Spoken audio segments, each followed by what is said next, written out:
Você está exausto, como se estivesse carregando o mundo nas suas costas? Você acredita que precisa compreender mais sobre a palavra de Deus e ter certeza que não está sendo enganado por todos esses ventos de doutrina que sopram por aí hoje? Falsos mestres, falsos pregadores, falsos profetas que, em vez de pregar a palavra de Deus, a Bíblia Sagrada, ficam lá usando um monte de frase de efeito, prometendo mundos e fundos. Palavras que alimentam o ego, mas não te levam realmente para um verdadeiro encontro com Deus, para o íntimo com Deus. Misturam coisa do mundo com igreja. Será que isso tudo está na Bíblia Sagrada? Eu convido você, mais uma vez, a clicar o quê? No botão que apareceu aqui e conhecer o nosso programa de teologia. Deus abençoe sua vida.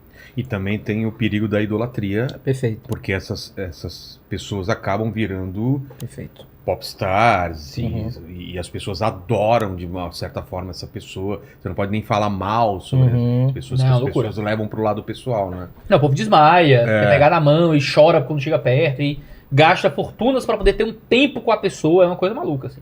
Agora, é importantíssimo chamar a atenção pro fato de que quando a gente fala sobre essa diferença entre teologia da prosperidade e teologia do coaching, a teologia do coaching como um avanço da teologia da prosperidade, que essa foi a principal percepção que o Pedro Pamplona trouxe, que motivou até a própria escrita do livro, é que quando a gente olha pro mundo ali nos anos do pós-guerra, quando teve esse alvorecer da teologia da prosperidade, você está lidando com o mundo enfrentando desafios de pobreza física e material.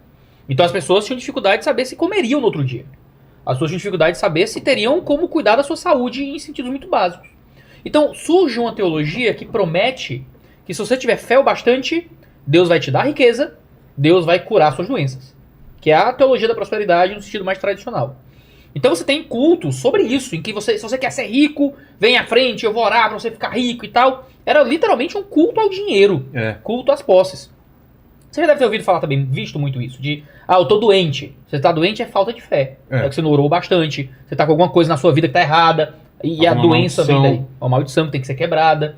Só que com a geração dos nossos pais e a nossa geração, esse medo de não ter o que comer, esse medo de não ter como se tratar de questões básicas de saúde, começou a arrefecer e dar lugar a outros medos. Qual é o medo da nossa geração? É a fome?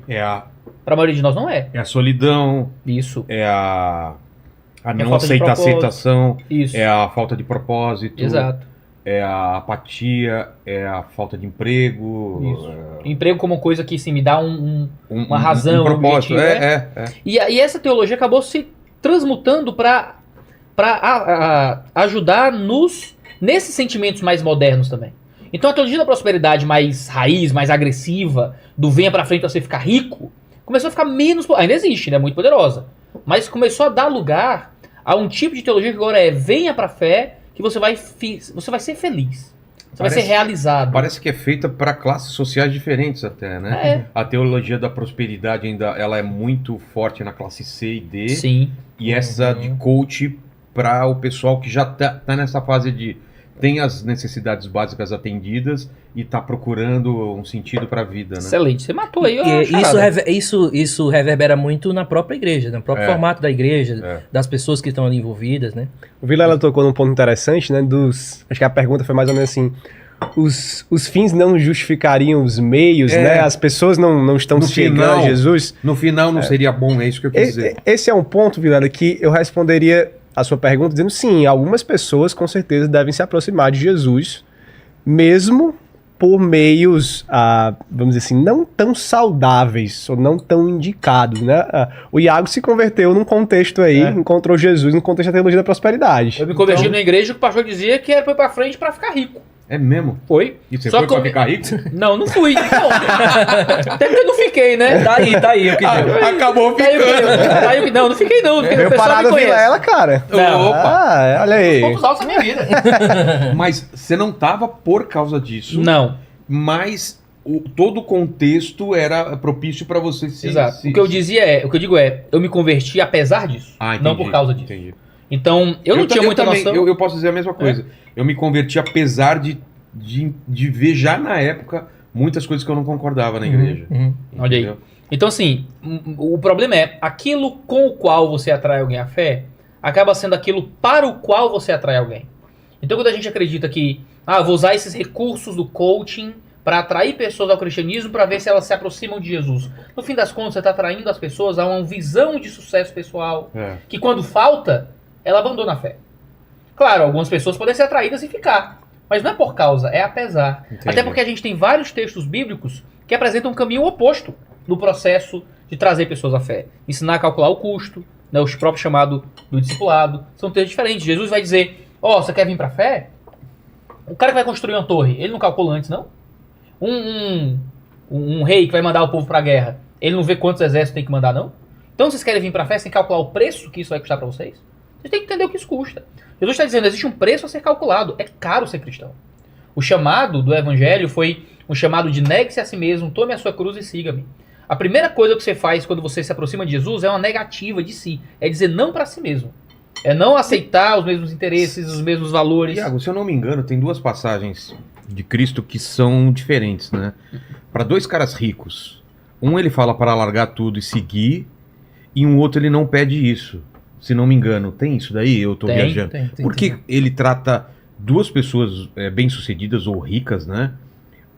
E fala para uma, ela teria que largar o dinheiro, e para outra isso não fazia diferença. Essa é uma pergunta muito legal. O Vilela faz perguntas muito boas. É um podcast que não é cristão, teológico, assim, não, que é um podcast de igreja. Não. Mas o Vilela... Que é do demônio. Paquito tem pacto com o demônio. Tem pacto com o demônio, Paquito? Tá no meu nome, né? Paquito. Ah, será que é daí? Aí, Paquito. Um pequeno pacto. Olha aí. Tô brincando. Ó, o Porque Paquito, a gente olha recebe aqui também outras religiões, então por isso que Não, aqui é a de gente Deus e não do é, diabo. Eu sei como é que é. Não é especificamente cristão, mas... Né, Mas estamos o aí. Vilela faz perguntas muito intrigantes sobre religião. É muito legal. Vocês podem... Quer passar a pergunta? Vamos claro, lá. cara, porque eu estou com muita fome. Então come aí. Gente, que ninguém vai almoçou. Ninguém almoçou. O Eu Vilela tava, almoçou. a eu gente tava de almoçou. olho no sushi aqui, inclusive pegando com a mão, porque eu não sei usar isso aqui. Tu não sabe usar Preciso hashi. de um coaching pra me ensinar. Quer garfo e faca? Tem garfo. Se tiver garfo, eu vou cometer esse crime. O pessoal É, aí da comida é um crime. japonesa Não, o vai... pessoal vai te xingar nos vai. comentários. Você que tá assistindo ao vivo Mas aí, eu não pelo vou amor de Deus. cortar. Eu vou só espetar Beleza. pra não cometer o crime hediondo. Manda. Por que essa diferença de Cristo no trato com dois caras com riquezas, assim? Qual foi os dois exemplos que tu citou? Eu tava olhando O no jovem sushi. rico, Jovem rico e...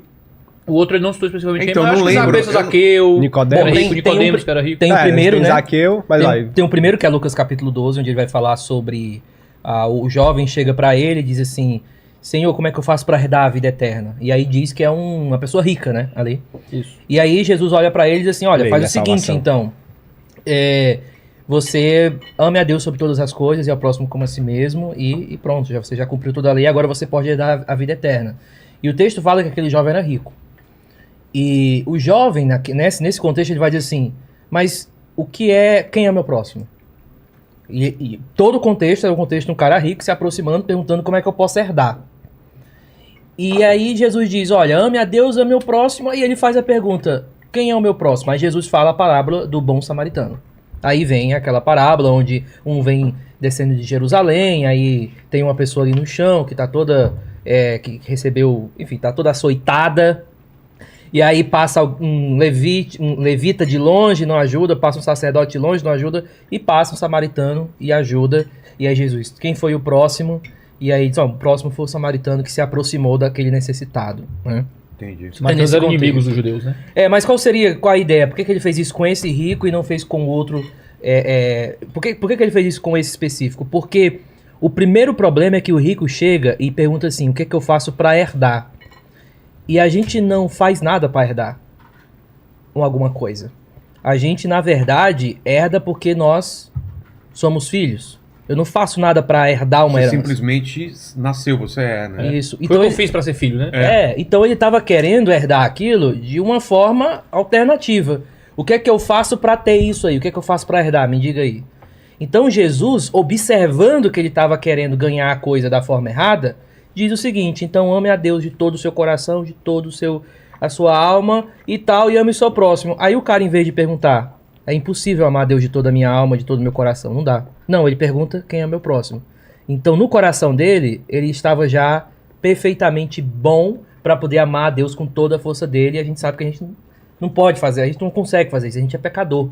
Só que ele não reconhecia isso. Então o trato de Jesus com esse rico foi porque ele tinha orgulho no coração de querer conquistar as coisas pelo jeito dele, pelas coisas dele, pelo mérito dele. E aí Jesus vai lá e diz assim, quer saber? Eu vou mostrar pra esse cara que ele não ama a Deus de todo o coração e de que ele nem ama o próximo como a si mesmo, pra ver se ele se toca e percebe que ele tá longe de herdar a vida eterna por aquilo que ele pode fazer e não por confiar em mim, na minha obra, etc. Esse é o trato. Aí tem outro que a gente... O contraste com Zaqueu eu acho muito bacana, porque Zaqueu é um homem rico e que a Bíblia diz que ele enriqueceu ali de modo ilícito. Ele roubou, ou extorquiu, ou Era muito chantageou comum os cobradores de impostos. Ficasse com parte do dinheiro Como hoje, pra né? si. Como hoje, né? O Estado... Bom, o Estado é um grande quadrilha, né? É. Então, E aí havia isso um na abraço aí, meu querido época. Rafael Lima. Posto é roubo, o Estado é quadrilha. Por isso os cobradores de impostos eram muito odiados. Sim. E aí o contraste é interessante, velho, porque o problema não é o dinheiro. O problema não é você ser rico, produzir riqueza, acumular riqueza. O problema é o espaço ou a centralidade que tem isso no seu coração. Entendi. O texto de Timóteo que o Guilherme citou aqui, capítulo 6, diz que a raiz de todos os males é o amor ao dinheiro, não o dinheiro em si. É quando o seu grande amor na vida é o dinheiro. Você tá lá fazendo tudo pra ser rico, tudo pelo dinheiro. Você falou da né? idolatria, né? O dinheiro não tá te servindo, é você que serve o dinheiro. E aí você é idólatra e isso vai corroer a tua vida. Né? Por que o pessoal cai no golpe do Pix? Ah, gente. Né? Urubu do Pix. Às vezes é o desespero. Você tá desesperada, tá cega pelo desespero, mas muitas vezes eu amo tanto dinheiro que eu tô cego. O cara tá me prometendo R$1.000 se eu fizer um Pix de 50, né? Em 15 minutos. Em 15 Cara, minutos. isso aí pra mim não dá, não. E a gente tá tão tomado por aquela idolatria que a gente vai lá e cai no golpe do Pix ou em outros golpes, né? Então, E e eu acho aí que esse aí- Zaqueu, só pra completar, quando ele se encontra com Jesus, a reação dele é diferente. Ele realmente entendeu o chamado de Jesus pra vida dele, e aí ele vai ter com Jesus e ele diz, olha, eu enriqueci as custas de muita gente. Eu vou restituir aquilo que eu tomei das pessoas de maneira ilícita. Então ele abriu 4 mão. vezes mais. Então ele abriu mão de boa parte da riqueza dele para fazer o que é certo. Na lei judaica, você é, era obrigado a restituir 2 vezes mais quem você tivesse tomado algo ilicitamente. Ele diz, vou restituir 4 vezes mais. Assim, eu vou dar o dobro do que deveria dar de quem eu tomei o que não era isso meu. mostra que ele tinha um coração muito focado no dinheiro e que ao encontrar com Jesus ele percebeu que esse não deveria ser o foco da vida dele. Eu acho que ele não deu todo o dinheiro dele, talvez ele continuou sendo uma pessoa de posses, de riqueza, não tem problema nisso. Eram bem continua, remunerados também, né? Os- Mas ele fez aquela restituição que com certeza custou muito. Custou muito, ele mostrou que o coração dele agora estava desprendido disso, que o dinheiro não era mais o foco ali, o centro da vida dele. Então Jesus se encontra com pessoas ricas e pobres, e mais importante do que a riqueza ou a pobreza é o nosso encontro, a nossa decisão diante de Jesus, sendo ricos ou pobres.